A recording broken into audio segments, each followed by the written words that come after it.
noches, mis queridos hermanos. Es una alegría nuevamente estar al lado de ustedes a través de este medio.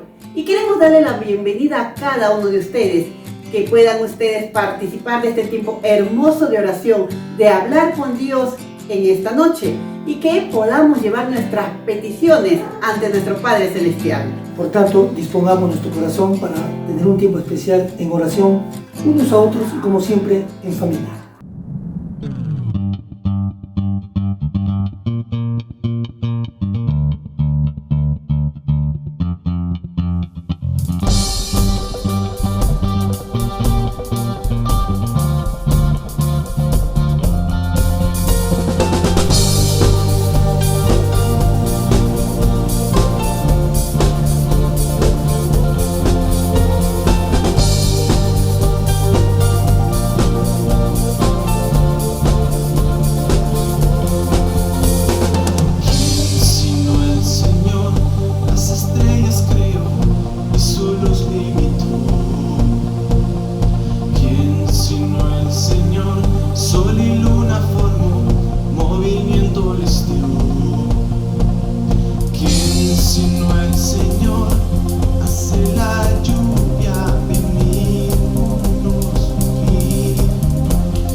Buenas noches, hermanos. Es un gusto que estemos nuevamente reunidos aquí en este tiempo de oración tan importante para nosotros, para nuestra iglesia. Y queremos, después de alabar a nuestro Dios, tener este tiempo de oración siempre primero teniendo la palabra de Dios, la cual nos dice en Números 6, 24 y 25 nos dice la bendición sacerdotal. Jehová te bendiga y te guarde. Jehová haga resplandecer su rostro sobre ti y tenga de ti misericordia. Jehová alce sobre ti su rostro y ponga en ti paz. En este tiempo tenemos la gran oportunidad de orar por nuestro país y tenemos 4 motivos de oración. El primer motivo, por el nuevo presidente electo, que gobierne en democracia, con justicia, transparencia y honestidad en el temor de Dios. El segundo, porque no haya disturbios, conflictos en el país a causa del nuevo gobernante. Tercero, porque las leyes ayuden a la nación en la reactivación económica, creando trabajo y oportunidades de negocio. Y el cuarto, oremos por la vida del gobernador regional, Elmer Cáceres Yica, y el alcalde de Arequipa, Omar Candia Aguilar, que puedan conocer del amor y justicia de Jesucristo. Allí reunidos, oremos.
Padre bendito, te damos gracias porque estás aquí en medio nuestro.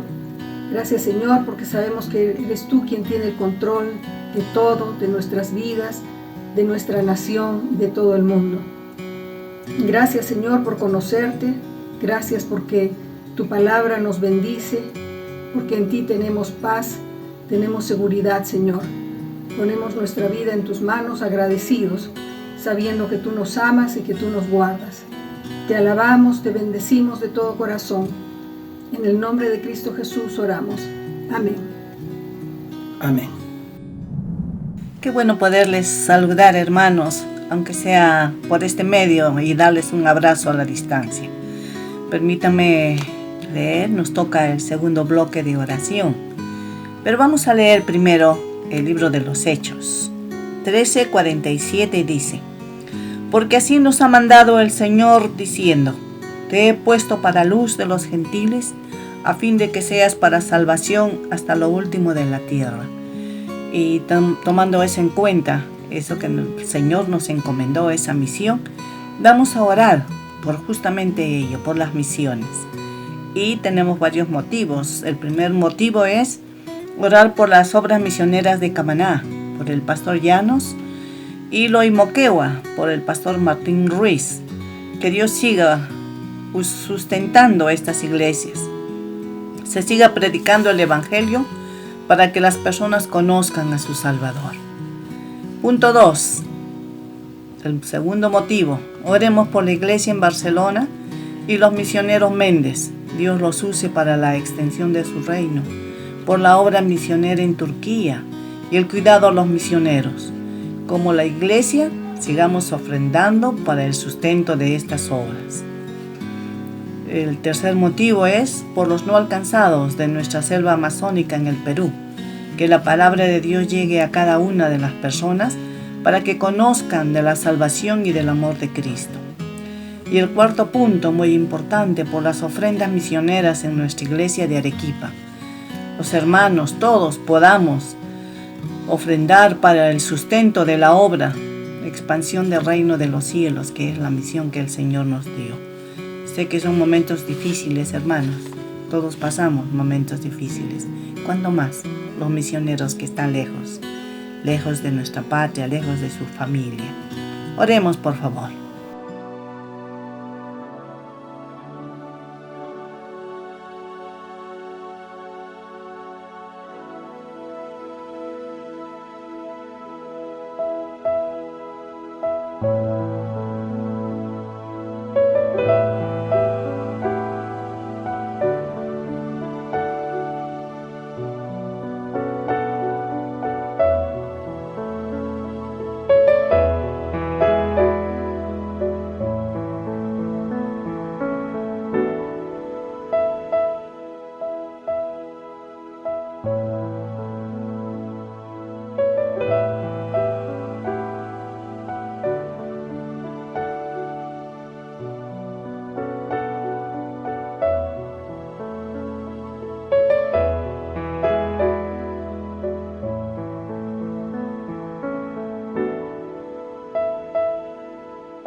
Padre, te damos gracias por la oportunidad que nos das de participar en tu obra misionera, quizá no yendo, pero también orando y dando, Señor.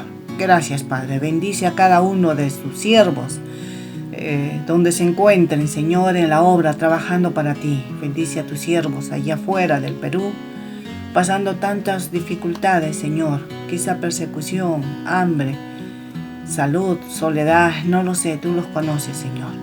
Los ponemos a tus pies, Padre. Sé tú con cada uno de ellos. Sabes la necesidad. Provee para cada uno de ellos la necesidad que estén pasando en este momento. Te suplico, mi Señor, por cada uno de nosotros de la iglesia de Arequipa, para que veamos la importancia de dar nuestra ofrenda, la importancia, Señor, de participar en tu obra, porque así tú nos los has ordenado, Señor. Ayúdanos, Padre, ayúdanos a cumplir contigo, mi Señor. Por favor, te lo pido en el nombre de tu Hijo Jesús. Amén. Y ahora, hermanos, sigamos preparando nuestros corazones para escuchar al siervo de Dios. Muy buenas noches. Continuamos con este tiempo de oración. Estamos en el libro de los Hechos y vemos cómo inicia la iglesia primitiva. Y el gran inicio también es en el primer sermón de Pedro, con el poder del Espíritu Santo.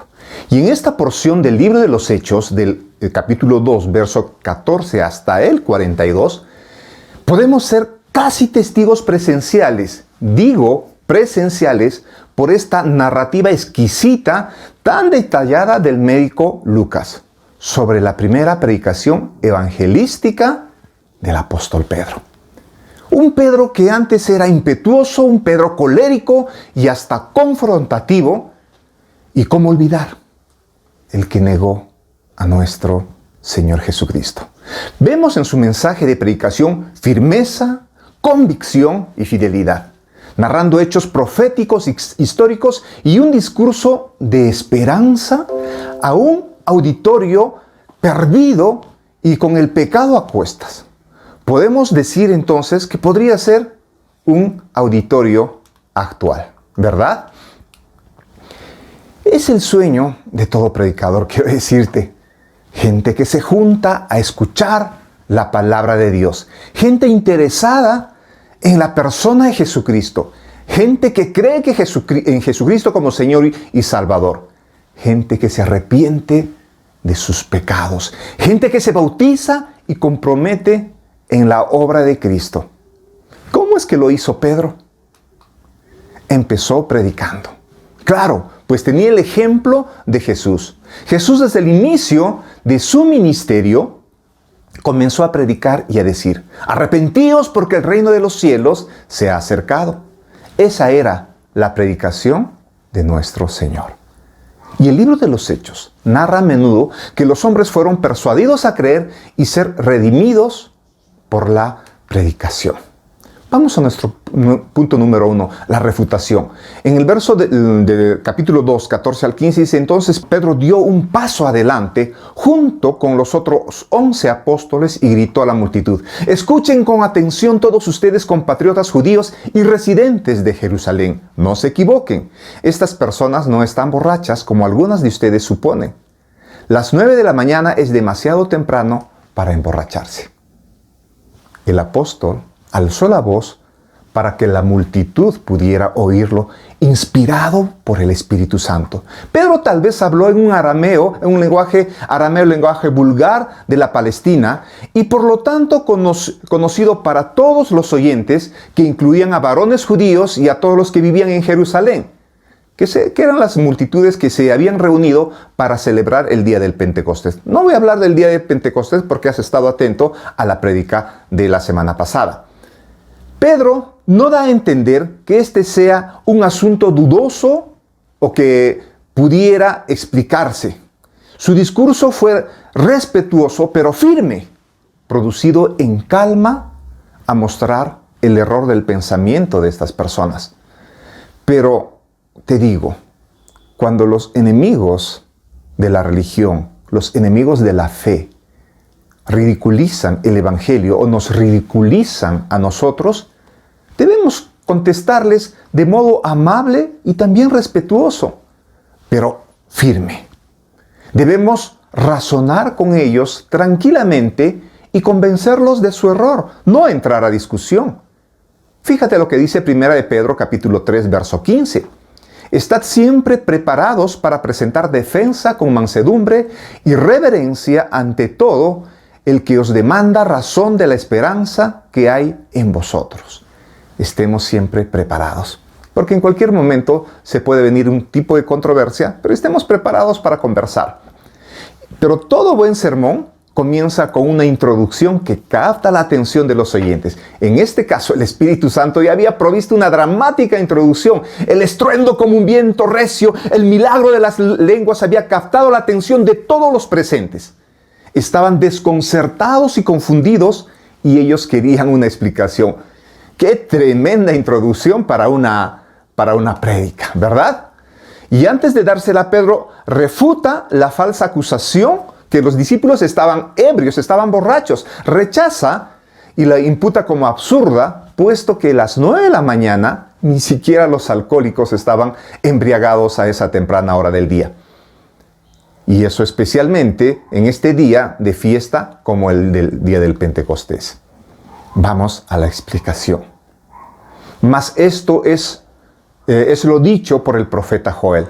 Y en los postreros días, dice Dios, derramaré de mi espíritu sobre toda carne, y vuestros hijos y vuestras hijas profetizarán. Vuestros jóvenes verán visiones y vuestros ancianos soñarán sueños, y todo aquel que invocar el nombre del Señor será salvo.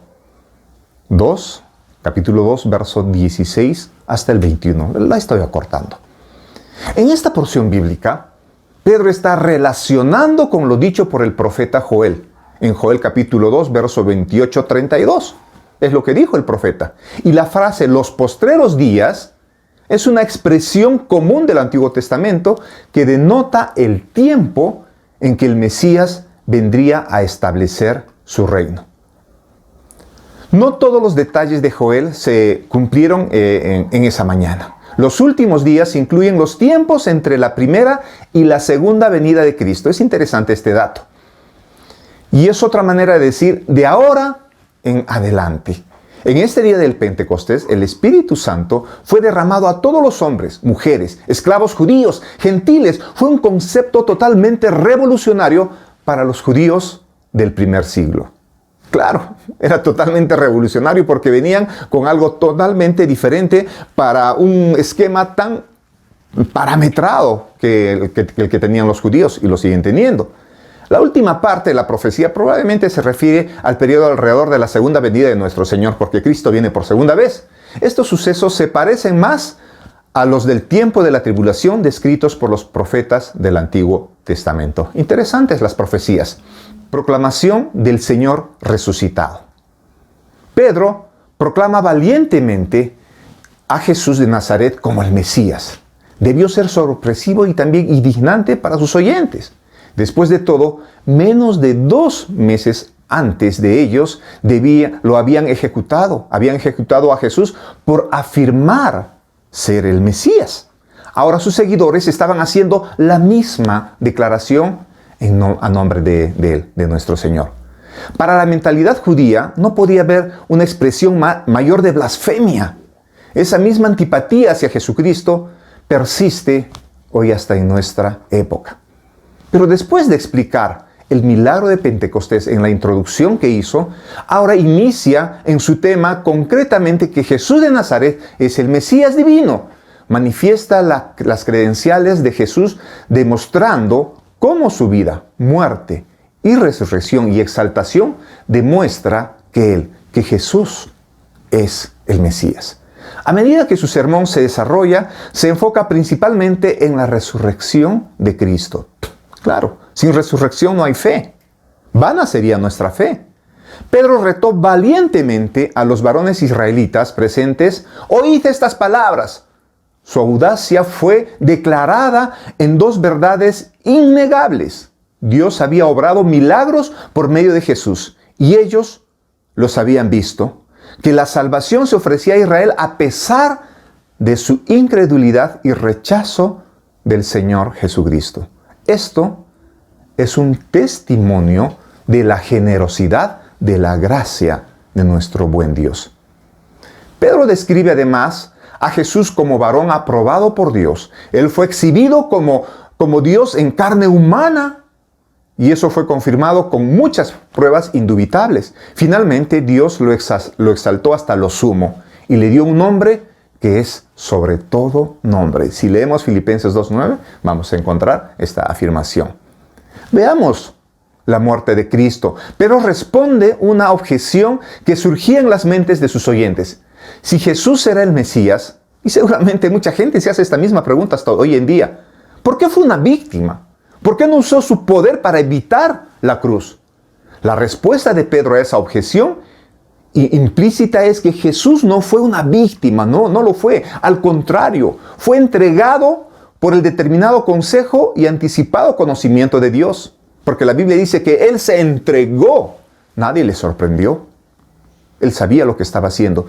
Dios entregó a su Hijo para que fuese el Salvador del mundo, lo cual suponía entregarlo a sus enemigos, porque de tal manera amó Dios al mundo que dio que entregó a su único Hijo. Debido al diseño de Dios, Jesús fue traicionado por Judas en manos de los líderes judíos, quienes lo entregaron a los romanos para ejecutarlo. La muerte de Jesucristo, por todas las profecías del Antiguo Testamento, confirman que Él era el Mesías. Vamos avanzando y veamos la resurrección de Cristo, que es parte de este poderoso predicar del apóstol Pedro. Como se ha señalado, la resurrección de Cristo no solo fue el tema central de la predicación de este apóstol, sino que también es sin duda el punto culminante de la historia redentora. Demuestra más allá de toda duda divina de Jesucristo y establece que Él es el Mesías, que Cristo es el Mesías esperado. Él es el esperado por las naciones y también es la garantía de nuestra propia resurrección. ¿Tienes algún pariente que ha fallecido en Cristo? ¿Tienes temor a la muerte? Si estás en Cristo, no hay por qué temer a la muerte. Porque tenemos la resurrección en el poder de Cristo Jesús, porque Cristo venció la muerte. Cristo es nuestra esperanza. Es lógico. Tenemos dolor por la partida de los seres queridos. Y la resurrección es la prueba suprema de que Dios aceptó el sacrificio de Jesucristo.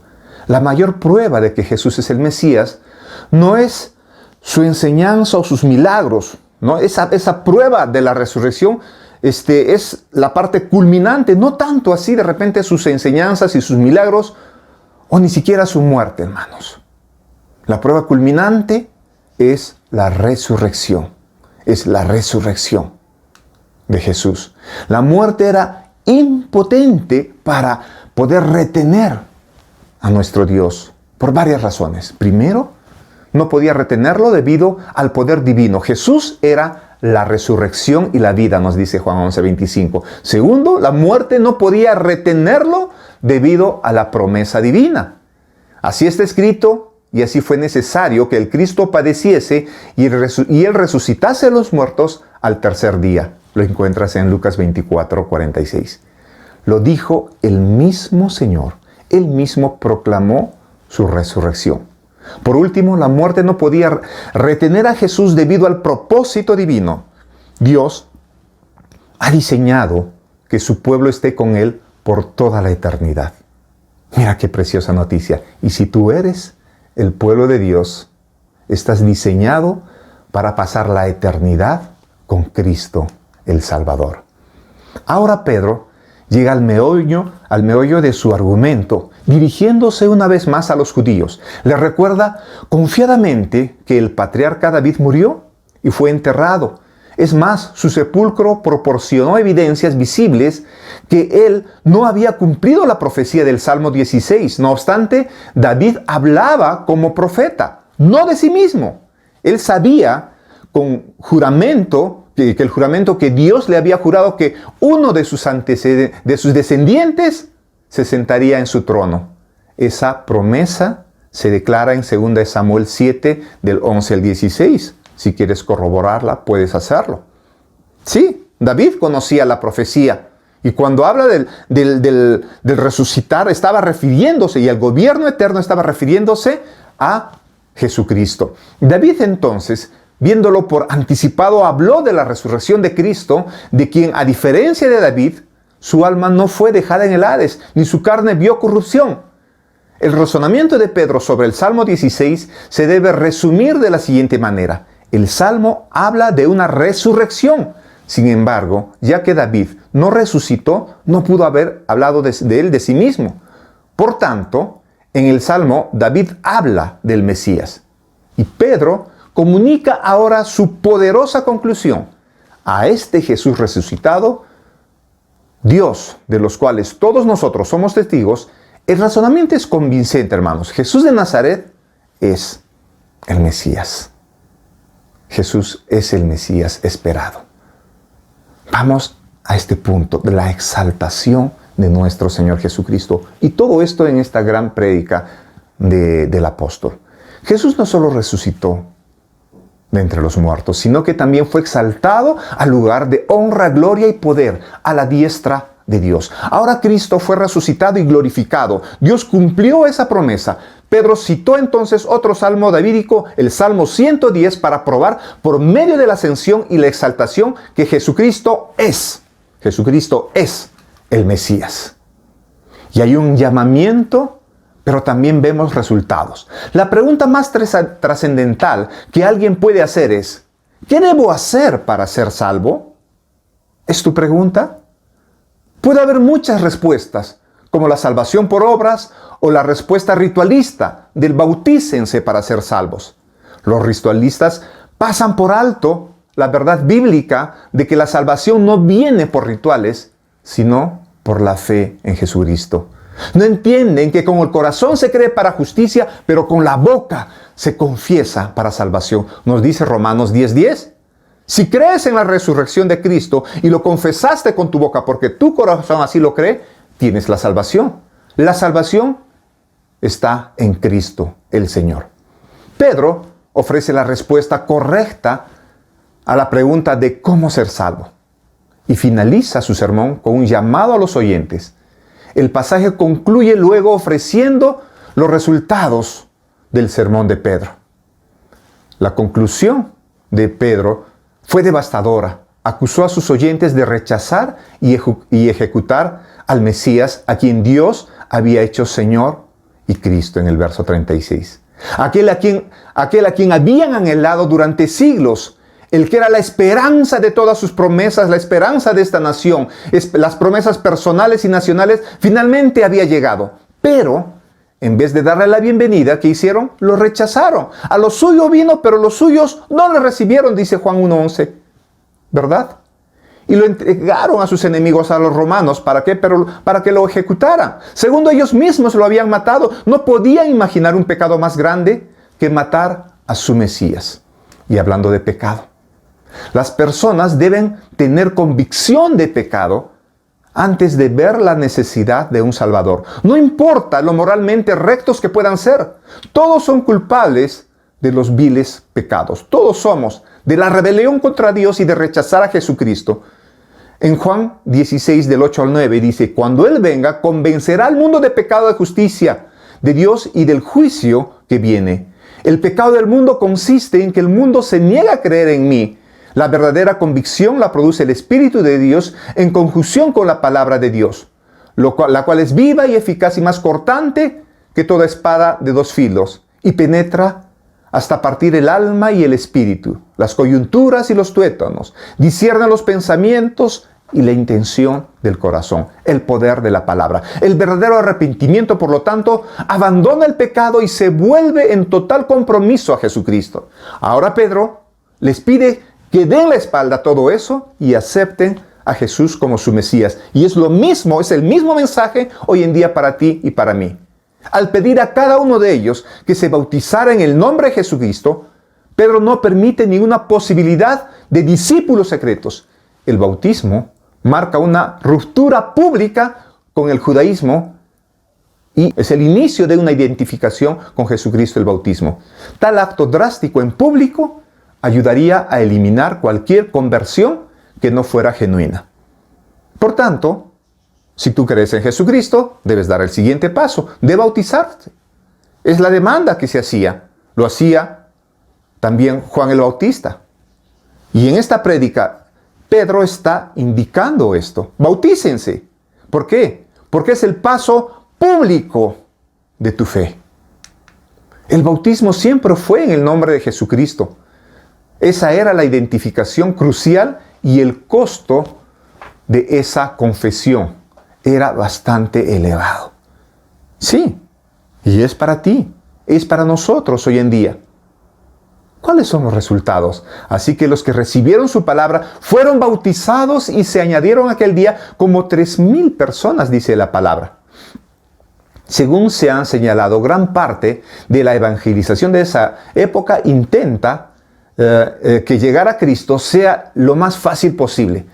A muchos hoy en día les horroriza que Pedro hiciera tan elevado costo de llegar a Cristo. ¿Cómo podía él esperar que sus oyentes le dieran públicamente la espalda a su cultura? ¿Cómo podía pedirles que se arriesgaran a volverse a parias entre sus familias y su sociedad, porque eso así eran calificados? ¿Cómo podía exigir que aceptaran como Mesías al mismo que sus líderes habían rechazado y ejecutado? Los que recibieron su palabra aceptaron las condiciones y fueron bautizados. Se añadieron a la iglesia aquel día como 3,000 personas. Fíjate, en Cristo, hermanos, te rompe esquemas. Cristo te da retos. Muchas veces pensamos que la religión, que con Cristo solamente es una religión. No es así. Existe una relación íntima. Cuando le entregamos nuestra vida a Cristo, rechazamos a todo lo religioso. Y más bien nos entregamos a Cristo y le decimos, yo te voy a seguir. Yo te voy a seguir. Para eso me voy a bautizar, porque he creído en Cristo como Señor y Salvador. Y es el mismo llamado del apóstol Pedro de aquellos tiempos. Es el mismo llamado que te hago ahora. Arrepiéntete de tus pecados. Confiesa a Jesucristo como Señor y Salvador. Cristo es el Mesías. ¿Crees que Cristo es el Mesías? ¿Por qué no inclinas allí tu rostro y le dices, yo creo que Jesús es Dios, y te arrepientes de tus pecados? Acompáñame a orar. Padre amado, en el nombre de Jesús, oro en esta mañana y confieso que soy pecador. Me arrepiento de mis pecados. Y sí, creo que Jesucristo es el Señor, que resucitó de entre los muertos, que ahora vivo está. Entra en mi vida, Señor. Sé mi Salvador. Yo soy Señor tuyo de ahora en adelante. Oro así en tu nombre precioso. Amén. Que Dios te bendiga. Continuemos orando.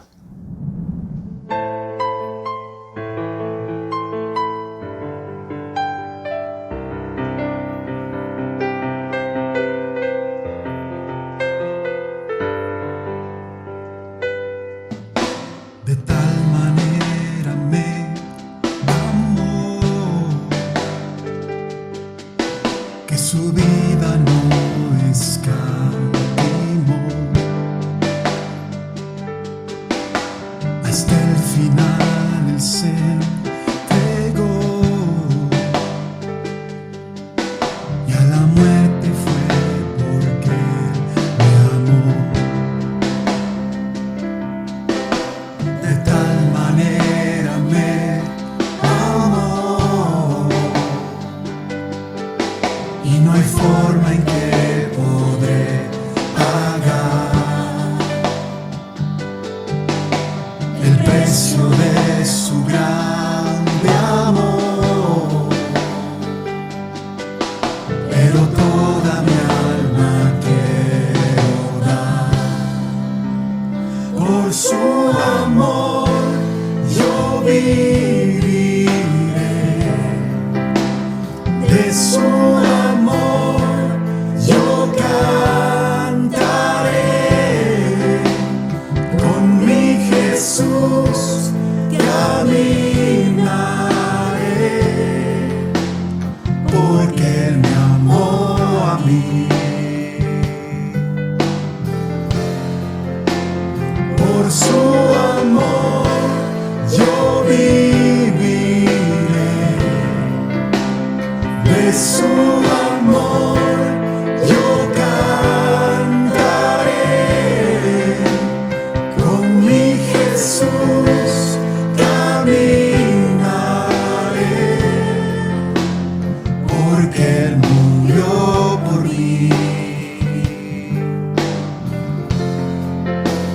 Le seguiré.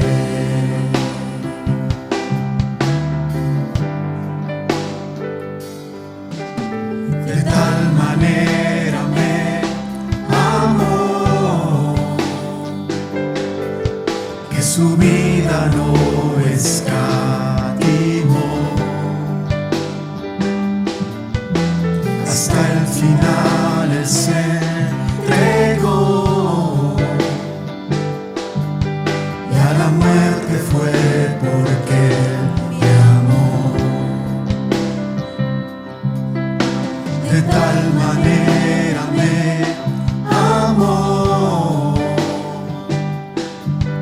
y no hay forma en que podré pagar el precio de su grande amor, pero toda mi alma quiero dar por su amor. Yo viviré de su amor, yo cantaré, con mi Jesús caminaré, porque Él me amó a mí. Por su amor yo viviré, de su amor yo cantaré,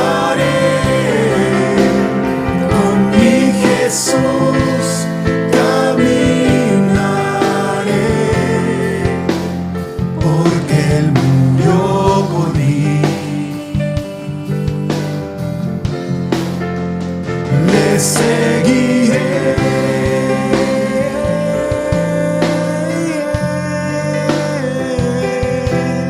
Mi Dios, te seguiré a ti, te amaré por su amor, yo viviré de su amor, yo cantaré,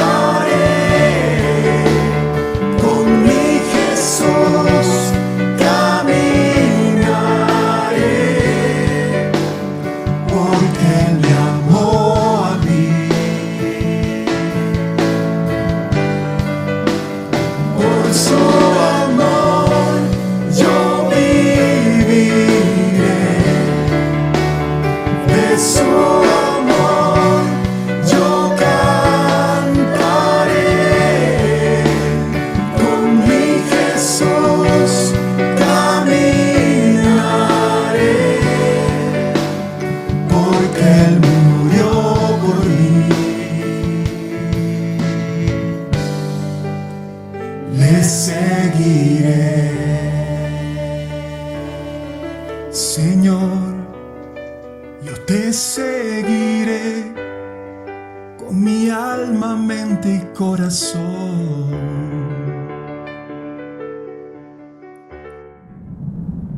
Muy buenas noches, amados hermanos y amigos.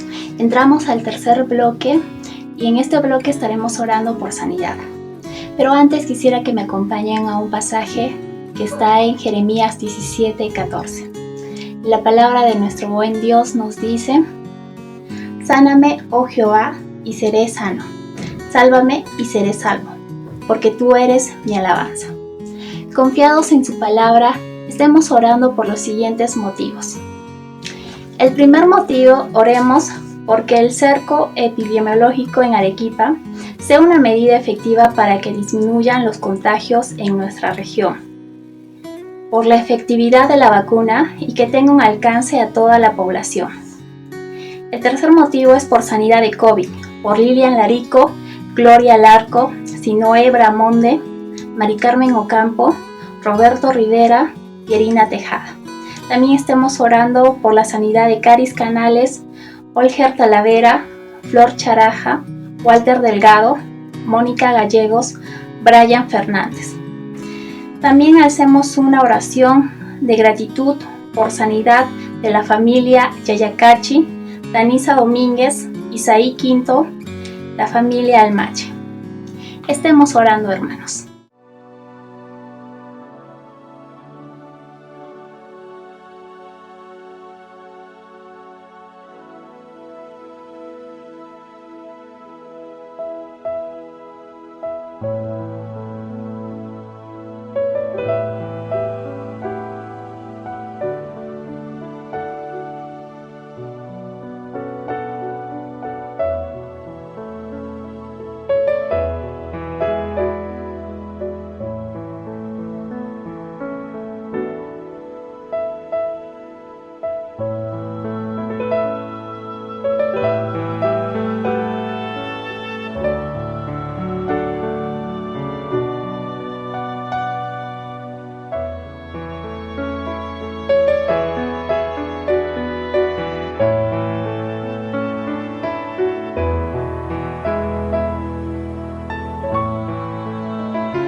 Gracias, Padre Santo, por permitirnos estar un día más en tu presencia.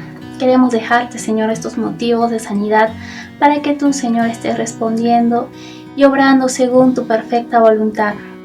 Ayúdanos, Señor, a recordar cada día en estar intercediendo, Señor, por nuestros hermanos, amigos delicados de salud. Gracias, Señor, por tu infinita misericordia, por tu amor inmerecido.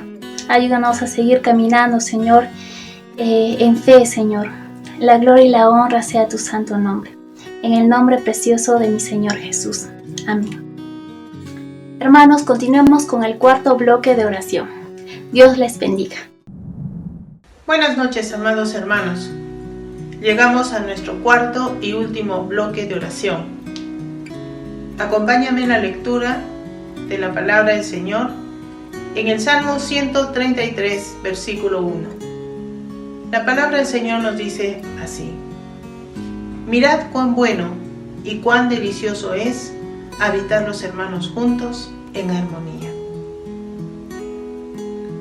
Este bloque estaremos orando por Vida de Iglesia. Los motivos son los siguientes. Primero, por provisión de Dios para poder comprar los equipos de multimedia que son necesarios para los servicios virtuales y transmisiones en vivo y la próxima apertura de los cultos presenciales. 2. Por el cuidado de Dios a las familias pastorales y familias de la Iglesia de Arequipa. 3. Por la nueva serie de predicación de los cultos dominicales y cultos de oración de los miércoles sean de edificación para la Iglesia. 4. Que la Iglesia de Arequipa se comprometa en las disciplinas espirituales como el estudio de la palabra, el ayuno y la oración. Dispongamos nuestro corazón en este tiempo, hermanos, y oremos.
Padre, muchas gracias te damos por sostenernos en este tiempo, Señor, con tu palabra. Sabemos que tú tienes tu tiempo para esta apertura de los cultos presenciales y de transmisión en vivo. Señor, ayúdanos como iglesia a ejercitar las disciplinas espirituales que son de beneficio para nosotros. Señor amado, tú has escuchado esta súplica de nuestro corazón y los ponemos delante de ti, agradecidos, Señor, por tu respuesta, en el nombre poderoso y santo de tu Hijo Jesucristo. Amén y amén. Pasemos ahora a nuestro tiempo de anuncios. A continuación tenemos los anuncios de nuestra querida iglesia. Empezamos nuestra serie Fortaleciendo nuestra fe en la suficiencia de Cristo. Está enfocada en las soluciones a las grandes crisis de la vida desde la perspectiva de Dios.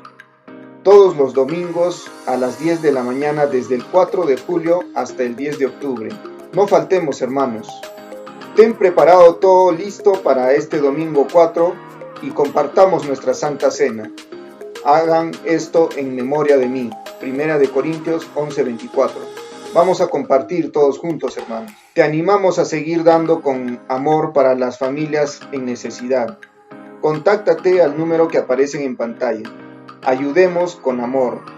Eso es todo con respecto a los anuncios, queridos hermanos. Que Dios los siga bendiciendo.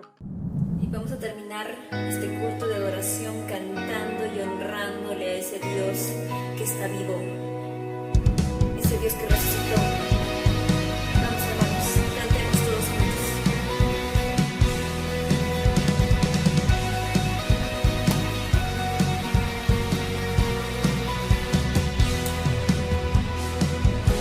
Que tu amor descienda con poder, revolución que traiga avivamiento a este lugar.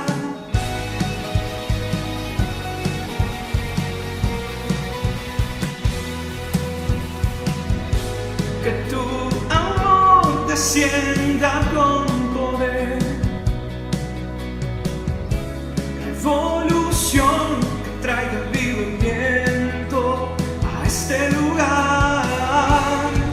Solo en ti yo soy libre y este mundo venceré. Mi Dios no está muerto, Él vivo está. Él venció la muerte y vive para siempre. Dios no está muerto, Él vivo está. Él venció la muerte y vive para siempre. Vive, Él vive, Él vive para siempre. Que las tinieblas huyan ante ti. Avívame y dame fortaleza para seguir. Solo en ti yo soy libre. Este mundo venceré. Mi Dios no está muerto, Él vivo está. Él venció la muerte y vive para siempre. Dios no está muerto, Él vivo está. Él venció la muerte y vive para siempre. Vive, Él vive, Él vive para siempre. Él vive, Él vive. Enciende con fuego, Dios, la creación temblará al oír tu voz. Desciende con fuego, Dios, la creación temblará al oír tu voz. Desciende con fuego, Dios, la creación temblará al oír tu voz. Mi Dios no está muerto,